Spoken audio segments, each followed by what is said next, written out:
Kericuhan terjadi saat aksi unjuk rasa ribuan mahasiswa dan pelajar di depan gedung DPRD Sumatera Utara Kamis siang. Massa emosi karena tidak bisa masuk ke dalam gedung DPRD Sumatera Utara dan terhalang kawat berduri serta penjagaan polisi. Tak cukup menggelar aksi, massa juga melempari gedung DPRD Provinsi Sumatera Utara. Kericuhan juga meluas ke gedung DPRD Kota Medan. Massa pun melampiaskan kekesalan dengan melempari batu.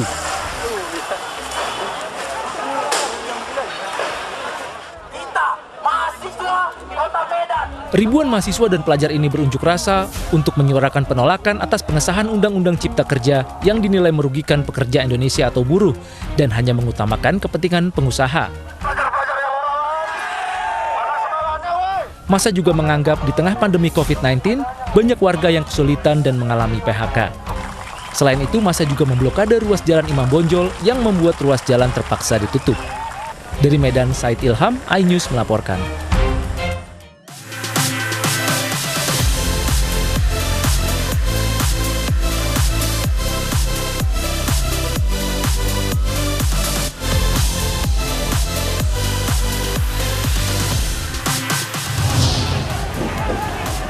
Unjuk rasa gabungan berbagai elemen mahasiswa di Jakarta berakhir ricuh. Kericuhan juga terjadi antara massa gabungan organisasi buruh dan mahasiswa di Cirebon, Jawa Barat.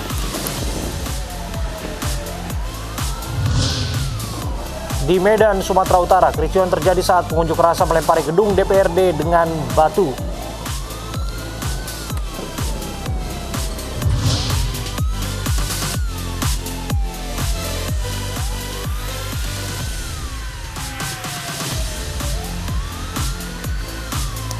Selamat sore pemirsa, demikian tadi berita pilihan iNews sore yang akan menemani Anda selama 2 jam ke depan bersama saya Anissa Dasuki. Dan saya Abraham Silaban. Kita lengkapi iNews sore hari ini dengan informasi gelombang unjuk rasa menolak Undang-Undang Cipta Kerja yang berakhir ricuh. Hingga sore ini, massa terus berunjuk rasa. Dan kita akan menyampaikan informasi pertama mengenai unjuk rasa ini.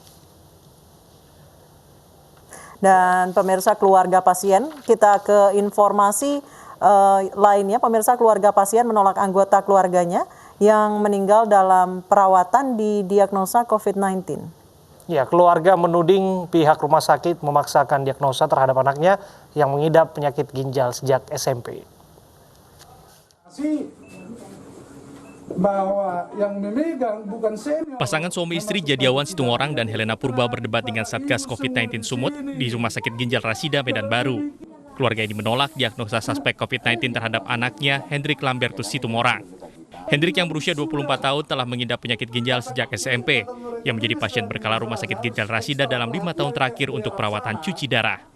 Almarhum meninggal pada Selasa malam dalam perawatan isolasi khusus. Sebelum akhirnya meninggal, pasien sempat jatuh dari tempat tidur hingga keluarga menuding rumah sakit mengabaikan pelayanan maksimal terhadap pasien isolasi. Keluarga menuding rumah sakit memaksakan diagnosa suspek COVID berdasarkan hasil rapid test pasien yang menunjukkan hasil non-reaktif. Sementara hasil pemeriksaan swab belum keluar. Keluarga mendesak jenazah Hendrik Lambertus dibawa pulang tanpa penerapan protokol kesehatan. Akan kita bawa sendiri. Anakku itu dibawa sendiri, tidak ada COVID, hasilnya pun belum ada. Ditunggu 3 atau 4 hari ini katanya, itu ditunggu 3-4 hari, rupanya udah stres anakku duluan. Makanya dia tadinya tidak ada kayak gini, tahu-tahu dia stres. Sementara itu, pihak Satgas COVID-19 Provinsi Sumatera Utara yang tiba di lokasi langsung memanggil kepala desa untuk mencari solusi terkait pemakaman jenazah. Sebenarnya ada pemakaman, sepanjang itu masih memenuhi bisa di lingkungan keluarga, dan pemakaman yang disiapkan oleh provinsi juga ada di Langkat. Ini juga masih berlaku, semoga ini tidak terjadi dan terulang kembali. Terkait peristiwa ini, pihak rumah sakit menutup akses dan menolak memberi keterangan kepada wartawan. Dari Medan, Sumatera Utara, Ahmad Ridwan Nasution, iNews melaporkan. Razia protokol kesehatan di Kabupaten Wajo, Sulawesi Selatan, masih banyak warga yang beraktivitas tanpa menggunakan masker.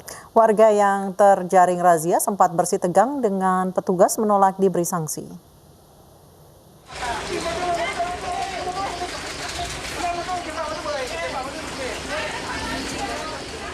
Berdalih dengan sejumlah alasan, warga yang tidak memakai masker bersitegang dengan petugas di kawasan pertokoan Pasar Sentral Sengkang, Kabupaten Wajo, Sulawesi Selatan. Warga bersikeras tidak membayar denda sebesar Rp50.000 sebagai sanksi tidak menggunakan masker. Petugas gabungan dari TNI, Polri, dan Satpol PP tetap menerapkan sanksi karena penggunaan masker telah disosialisasikan sebelumnya. Lupa pakai masker. Iya. Ditahan kita sama petugas. Iya, memang begitu sudah. Aturannya di. Iya. Apa tadi kita lakukan, bayar 3 sanksi. Iya, sanksi anunya. Berapa kita bayar, Pak? Hah? Berapa kita bayar?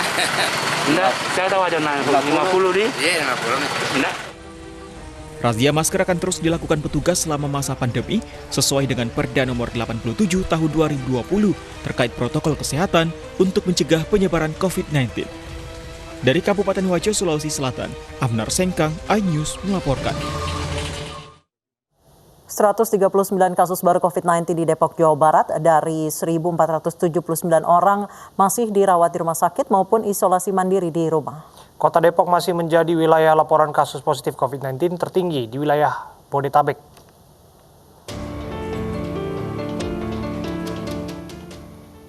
%95% wilayah atau 60 dari 63 kelurahan di Kota Depok masuk dalam kategori zona merah. Berdasarkan standar Kota Depok, kelurahan zona merah merupakan kelurahan yang mencatat lebih dari 5 kasus aktif pasien positif COVID-19 yang sedang ditangani. 3 kelurahan belum masuk di zona merah ialah Kelurahan Kemiri Muka, Beji, Duren Seribu, Bojong Sari, dan Kedaung Sawangan. Kelurahan Sukamaju di Cilodong masih menjadi kelurahan dengan kasus aktif terbanyak sejak pekan lalu dengan 59 kasus aktif.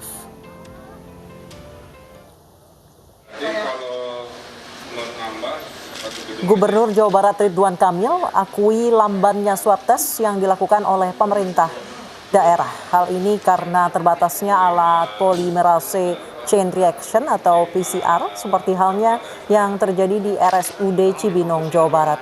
Kekurangan alat PCR akan segera ditambah agar dapat memenuhi standar WHO 1%, sehingga dalam 1 minggu dapat dihasilkan 50.000 swab test.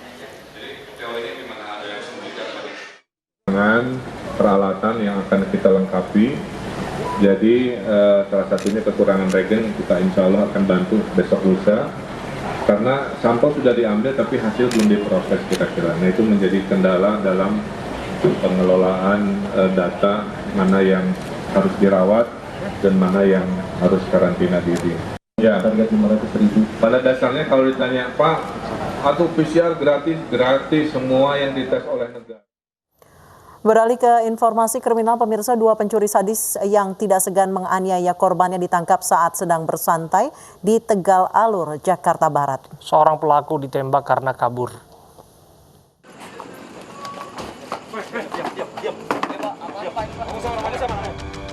Pencuri yang selalu beraksi dengan sadis ini dibekuk tim Polsek Kalideres, Jakarta Barat saat sedang bersantai di Jalan Tegal Alur. Hari tidak berkutik dan ditangkap tanpa perlawanan.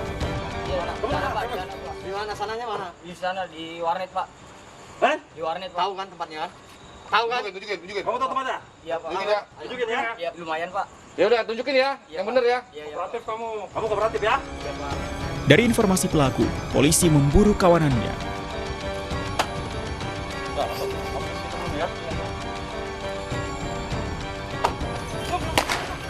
Di sebuah gedung kosong di Jalan Mencang, tidak jauh dari lokasi pertama, Rahman ditembak saat mencoba kabur dalam penyergapan. Kamu siapa? Hah? Rahman, Pak. Pisaunya di mana pisaunya? Pisaunya dibuang di kali, Pak. Di mana? Kali mana? Kali. Hah? Kali mana? Kali mana? Kali Citra 2, Pak. Kamu bisa tunjukin ya? Bisa, Pak. Tahu tempatnya ya? Tahu, Pak. Dari keterangan keduanya, polisi menemukan sebilah pisau yang digunakan pelaku dalam setiap aksinya di Kali Citra 2. Itu benar pisaunya yang lu pakai? Ya, kita berhasil mengamankan 2 pelaku pencurian dengan kekerasan yang dilaporkan tadi sore jam 16. Alhamdulillah tidak sampai 1 kali 24 jam bisa kita amankan 2 pelaku dengan barang bukti senjata tajam, alat kejahatannya senjata tajam untuk menakut-nakuti korbannya. Kedua tersangka pencurian dengan kekerasan ini digelandang ke Polsek Kalideres. Polisi masih menyelidiki untuk mencari barang hasil curian sebagai barang bukti kejahatan. Dari Jakarta, Miftahul Gani, iNews melaporkan. Residivis kasus pencurian sepeda motor ditembak polisi setelah terlibat kejar-kejaran di kawasan Lubuk Begalung, Padang, Sumatera Barat. Pelaku masuk DPO dan telah beraksi di 30 lokasi.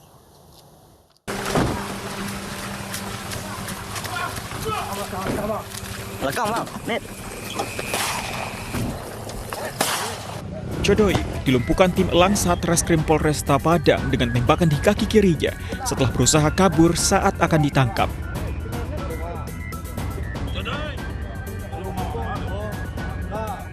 Penjahat kambuhan ini ditangkap polisi yang menyamar sebagai pembeli sepeda motor di kawasan Banuaran, Lubuk Begalung, Kota Padang.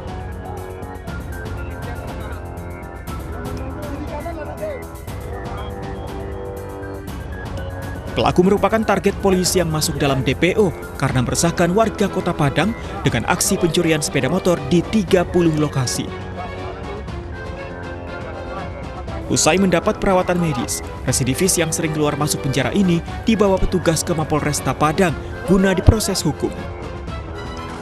Pada saat dilakukan penangkapan, pelaku berusaha untuk melarikan diri sehingga kita melumpuhkan dia dengan timah panas. Atas perbuatannya, pelaku dijerat pasal 363 KUHP tentang pencurian dengan pemberatan dan diancam hukuman maksimal 7 tahun penjara. Dari Padang, Sumatera Barat, Budi Sunandar, iNews melaporkan. Hanya gara-gara tersinggung, seorang pria nekat menganiaya ibu dan anak yang tinggal serumah dengannya hingga meninggal dunia. Pelaku yang merupakan adik korban ditangkap polisi sesaat setelah kejadian.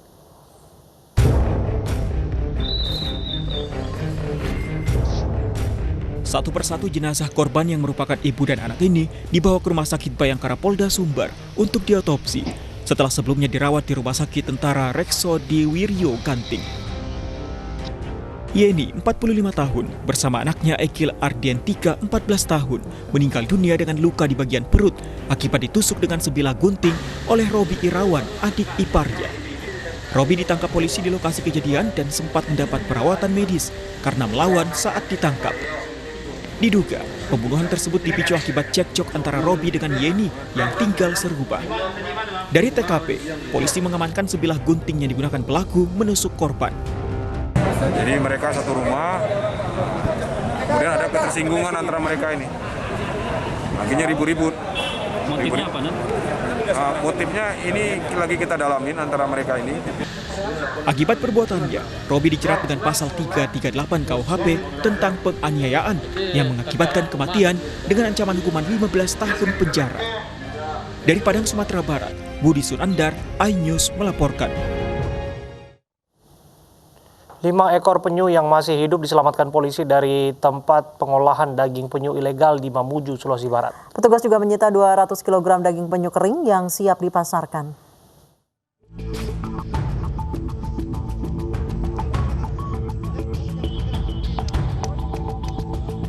Lima ekor penyu diselamatkan jajaran Polsek Kaluku, Mamuju, Sulawesi Barat dari tempat pengolahan daging penyu ilegal di Dusun Tampalang Bago, Kelurahan Sinyonyoy. Penyu-penyu ini baru ditangkap nelayan setempat dan akan diambil dagingnya. Tidak jauh dari lokasi penyimpanan 5 ekor penyu yang masih hidup, polisi juga menemukan 220 kg daging penyu yang sedang dikeringkan.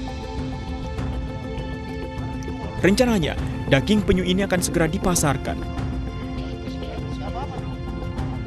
Sementara untuk menghilangkan jejak, pelaku menimbun cangkang penyu ke dalam pasir di tepi pantai.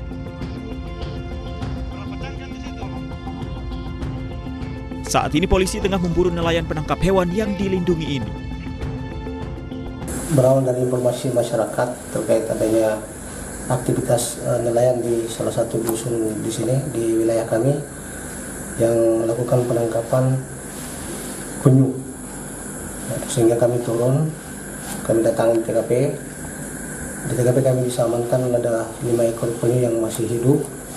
Kemudian ada sekitar 220 kg yang daging penyu yang sudah dikeringkan dan siap untuk dijual. Semua jenis penyu di Indonesia telah dilindungi berdasarkan Peraturan Pemerintah Nomor 7 Tahun 1999. Para pelaku yang terlibat dalam penangkapan maupun perdagangan penyu melanggar Undang-Undang tentang Konservasi Sumber Daya Alam Hayati dan Ekosistemnya dengan ancaman penjara 5 tahun atau denda 100 juta rupiah. Dari Mamuju, Sulawesi Barat, Abdul Jalal, iNews melaporkan. Seorang ibu di Padang, Sumatera Barat histeris saat anaknya ditangkap terkait kasus narkoba. Informasi selengkapnya akan kami hadirkan usai jeda berikut, tetap di iNews Sore.